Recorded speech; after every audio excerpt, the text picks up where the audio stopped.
அனைவருக்கும் வணக்கம்.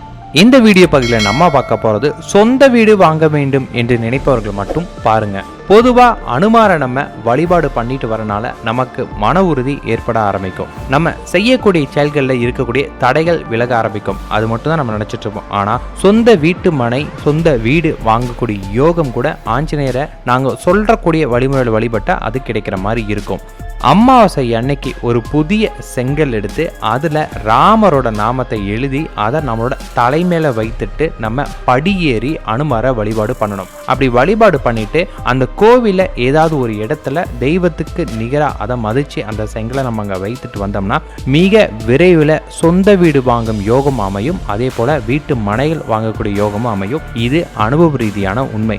அதே போல கஜகிரி மலையில ஒவ்வொரு பௌர்ணமி தோறும் இரவு நேரத்தில் ஆஞ்சநேயர் கிரிவலம் வருகிறார் அப்படின்னு ஒரு ஐதீகம் இருக்கு.